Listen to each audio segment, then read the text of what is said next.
Hello students, आज का video dedicated है वर्ड्स के प्रोनाउंसिएशन के ऊपर, शब्दों के उच्चारण के ऊपर। This is the first of its kind क्योंकि till date we have not uploaded any video regarding the sound और प्रोनाउंसिएशन ऑफ अ वर्ड। इससे पहले कि मैं वीडियो स्टार्ट करूं और आज का कंटेंट डिस्कस करूं, मैं चाहूँगा कि आप एक बार इस वर्ड को प्रोनाउंस करके देखो। CAR आसान वर्ड है, इसे भी प्रोनाउंस कर लो। WORK, in fact WORK। उसके बाद इसे भी प्रोनाउंस कर लो। Now coming to the common pronunciation, हम लोग क्या पढ़ते हैं? हम लोग इसे पढ़ते हैं कार, हम लोग इसे पढ़ते हैं वर्क, इसे पढ़ते हैं फादर, है ना? कैसा होगा अगर मैं बोलूं कि कार गलत है, वर्क गलत है, फादर गलत है? ये प्रोनाउंसिएशन होता ही नहीं है।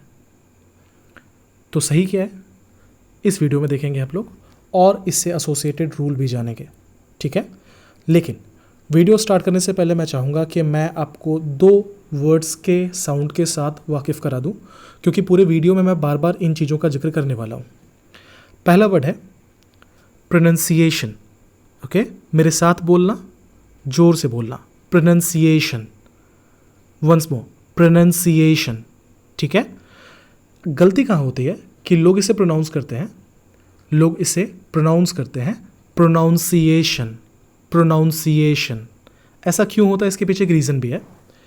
ये नाउन का फॉर्म है और जो इसका वर्ब का फॉर्म है वो है प्रोनाउंस, ठीक है? अब मेरे वर्ड्स को जो मैं साउंड बताऊंगा बहुत ध्यान से उसे सुनना। ये है प्रोनाउंस, ये है प्रोनाउंसिएशन, राइट? अगर आपको स्पेलिंग में डिफरेंस नज़र आ रहा होगा तो इसके स्पेलिंग में NOUN है, इसके स्पेलिंग में NUN है, O नहीं है। That's the reason this is pronounced as pronunciation and this is pronounced as pronounce, okay? और in the verbal form pronounced, ठीक है? तो इसे हम क्या पढ़ते हैं? इसे हम पढ़ते हैं प्रोनाउंसिएशन, ठीक है? ओके, आगे बढ़ते हैं। अगला वर्ड जो मैं बार बार आगे आने वाला और मैं जिक्र करूंगा उसका, वो है वावल। क्या है? वावल। हम लोग इसे क्या पढ़ते थे? बचपन में क्या सिखाया गया था? Vowel, vowel. तो मैं बता दूं कि वोवेल गलत होता है, जो सही साउंड है वो है वावल या वाल, ओके? वावल या वाल। देखो, मैं जो भी चीज़ें अभी बता रहा हूँ ना, इसमें जो आपको इम्पैक्ट दिखने वाला है वो दिखने वाला है ब्रिटिश इंग्लिश का, बट मैं कोशिश करूंगा कि एक्सेंट जो है उसका वो इंडियन रहे, ठीक है? एक्सेंट इंडियन रहने से क्या होगा कि आपको ऐसा नहीं लगेगा कि हम लोग फॉरेन लैंग्वेज पढ़ रहे हैं, and at the same time पूरे एक्सेंट में बात करना हमारे लिए पॉसिबल भी नहीं है। इसे लेट्स बी वेरी प्रैक्टिकल, हम लोग इंडियन एक्सेंट की ही बात करेंगे, बट जो इसके ऊपर इन्फ्लुएंस रहेगा वो यूनाइटेड किंगडम या UK के इंग्लिश का रहेगा, ठीक है? ओके, सो स्टार्ट करते हैं आज के रूल्स और रूल्स के से एसोसिएटेड कुछ बहुत इंपॉर्टेंट बातें।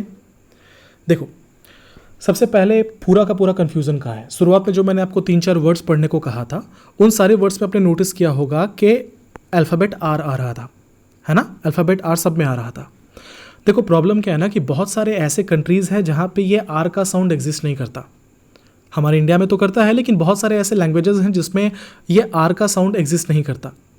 As a result of which R के साउंड के साथ सबसे ज़्यादा कन्फ्यूज़न है। तो मैं आपको इस वीडियो में 2 रूल पढ़ाऊंगा और ये दोनों रूल R के साउंड के साथ एसोसिएटेड है, ठीक है? बढ़ते हैं बिना किसी इधर उधर की बात किए सीधे सीधे रूल पर। रूल नंबर 1 सुनो। In standard English the letter R is silent if there is a consonant directly after it. कहने का मतलब है एक ऐसा वर्ड जिसमें ये R के तुरंत बाद कोई भी कॉन्सोनेंट साउंड आ जाए, तो ऐसे केस में ये R का साउंड साइलेंट रहता है या हम उसे नहीं पढ़ते हैं, ठीक है? मैं आपको अगर एग्जांपल बताना चाहूँ तो आपके मैंने जो भी अंडरलाइन किया है उसी पोर्शन में इसका एग्जांपल मौजूद है, आप सिर्फ ऑब्जर्व करते जाना। एक वर्ड मैंने ले लिया स्टैंडर्ड। वर्ड क्या है? स्टैंडर्ड। साउंड सुनो, मैं क्या कह रहा हूँ? स्टैंडर्ड नहीं कह रहा, स्टैंडर्ड कह रहा हूँ। ऐसा क्यों? आपको दिख रहा है इसमें ये R वॉवल दिख रहा है ना? चूंकि इसमें R वॉवल आया है और इसके तुरंत बाद एक कॉन्सोनेंट साउंड है ड का या डी का, अल्फ़ाबेट है डी और साउंड है ड, है ना। सो ये स्टैंडर्ड को हम लोग आर डी ना पढ़कर सिर्फ डी पढ़ते हैं, विच मीन्स हम स्टैंडर्ड नहीं बोलते, हम स्टैंडर्ड बोलते हैं, ठीक है। और एग्जाम्पल से मैं क्लियर करूंगा। सेकंड में ये लिखा है it's silent if there is no sound directly after it. हमारे वर्ड में, हमारे जो हम लोग वर्ड पढ़ रहे हैं उसमें अल्फ़ाबेट आर साइलेंट हो जाता है अगर इसके बाद कोई और साउंड ना आए, विच मीन्स ना इसके बाद कोई वावल हो, ना इसके बाद कोई कॉन्सोनेंट हो। साधारण भाषा में जो वर्ड आर के साथ खत्म हो रहा हो इसमें आर का साउंड नहीं आएगा, आर का साउंड नहीं आएगा, ठीक है। देखो एक बार एग्जांपल, क्या लिखा है यहां पर, लेटर। क्या लिखा है, लेटर। मैंने भी क्या पढ़ा था in standard English, the letter. मैंने लेटर नहीं पढ़ा था, मैंने लेटर पढ़ा था, इसीलिए क्योंकि लास्ट में क्या लिखा हुआ था, आर, और आर पर आकर हमारा वर्ड कंप्लीट हो गया। इसके बाद ना कोई वावेल का साउंड है, ना किसी कॉन्सोनेंट का साउंड है, इसलिए ये आर प्रोनाउंस नहीं होगा, विच मीन्स हम इसे पढ़ेंगे लेटर, ठीक है। और कुछ एग्जांपल्स देखते हैं। यहां पे देखना, आप लिखा है फोक, ठीक है। हम गलत पहले क्या पढ़ते थे, फोर्क। हम क्या पढ़ते थे, फोर्क। सही क्या है, फोक। कार गलत है, सही क्या है, का, का। फर्स्ट, फर्स्ट नहीं, फर्स्ट, फर्स्ट। हॉर्स, हॉर्स नहीं, हॉर्स, हॉर्स, ठीक है। क्यों हो रहा है ऐसा देख लो, आर आपको दिख रहा होगा, इसके बाद कॉन्सोनेंट साउंड है का, फॉक, फॉक। यहां पर आर के बाद कोई भी साउंड मिसिंग है, मैंने इसलिए जीरो या नल लिखा है उसे, कोई भी साउंड मिसिंग है, इसका मतलब हमारा वर्ड आर पर आके कंप्लीट हो जा रहा है। तो हम ऐसे केस में आर का प्रोनाउंसिएशन नहीं करेंगे और हम इसे क्या पढ़ेंगे, का, का। सिमिलरली फर्स्ट आपको दिख रहा होगा, स का साउंड है ना, कॉन्सोनेंट है, इसका ये मतलब है कि इसका साउंड साइलेंट हो जाएगा, विच मीन्स हम इसे फर्स्ट नहीं पढ़ेंगे, हम इसे फर्स्ट पढ़ेंगे। हॉर्स, हॉर्स में भी सेम है, आर के बाद एस आया है, हम उसे सिर्फ आर पढ़ेंगे, मतलब ये हॉर्स होगा, ठीक है। क्या होगा, हॉर्स होगा। चलो, इतनी बातें होपफुली आपको समझ आ गई होंगी।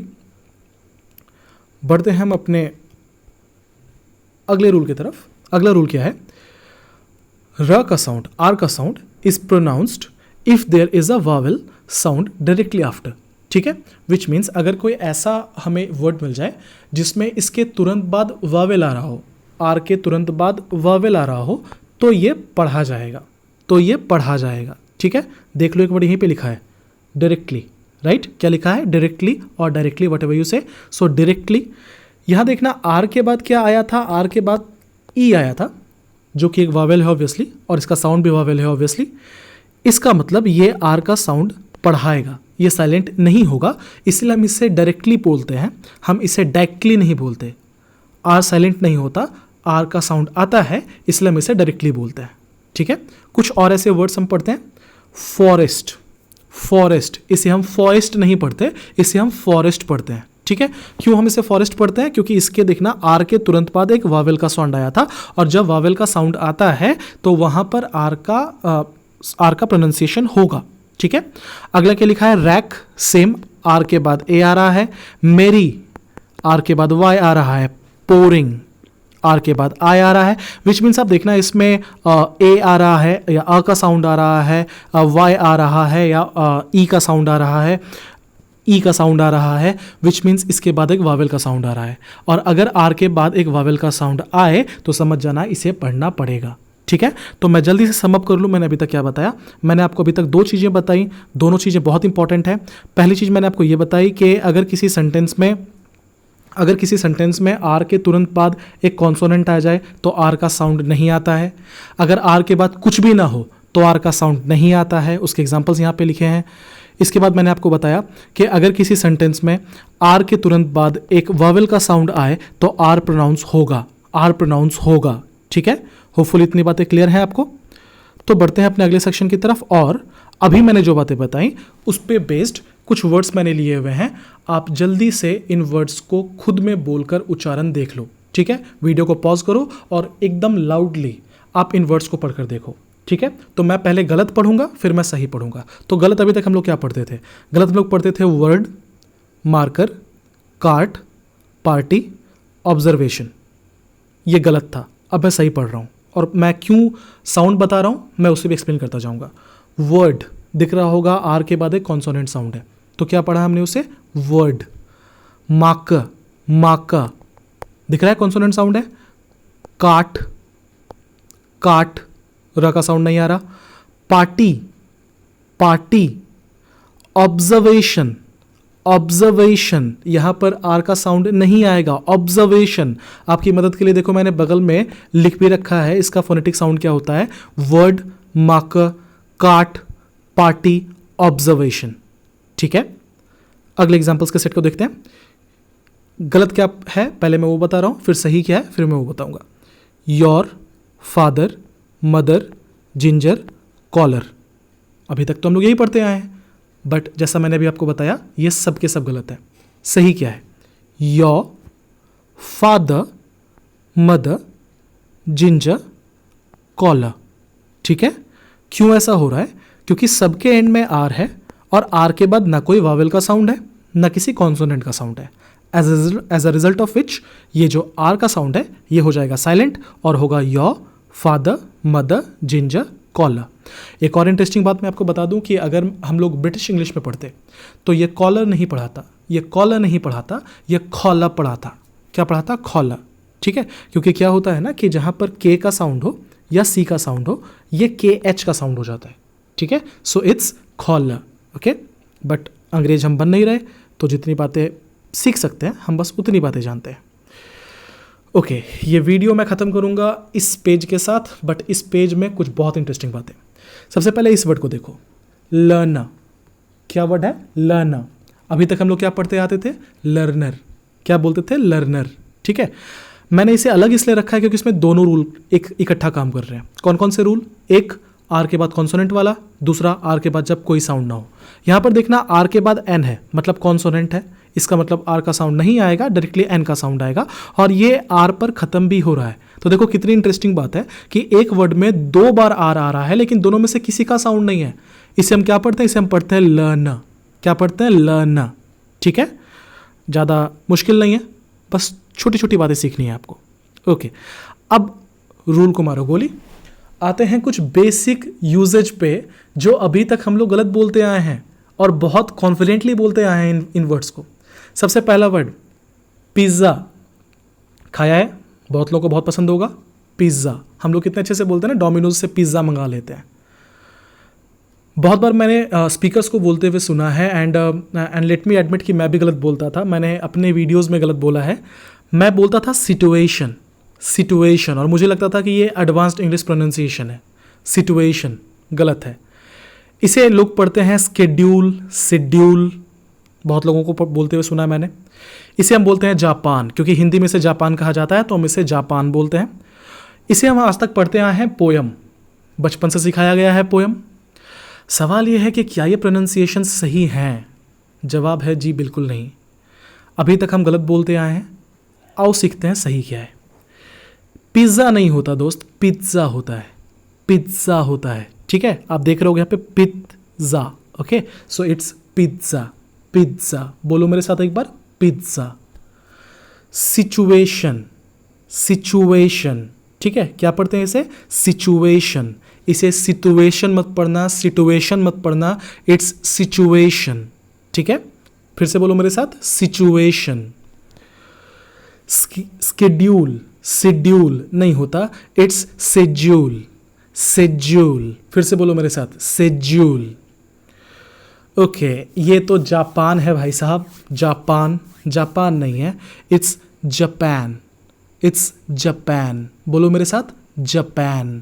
ओके, पोयम, पोयम है क्या? पोयम, पोयम लिखा है हमने, हमारे किताब में बहुत सारे पोयम है। पोयम नहीं है, इट्स पोअम, इट्स पोअम। फिर से बोलो मेरे साथ, पोअम। ओके, तो जल्दी से एक बार हम इन सारे वर्ड्स का प्रोनाउंसिएशन फिर से सुनते हैं। Okay, let me just rub it.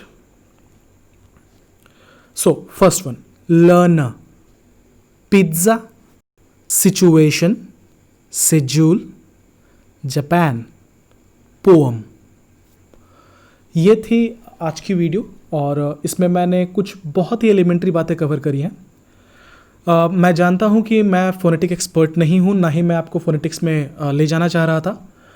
मेरा पर्पस ये वीडियो बनाने का सिर्फ इतना था। मेरा पर्पस ध्यान देना, क्योंकि आर के बाद फिर से पी आ रहा है, इसलिए हम उसे पर्पस नहीं बोलेंगे, हम उसे पर्पस बोलेंगे। पर्पल कलर, पर्पस, खैर।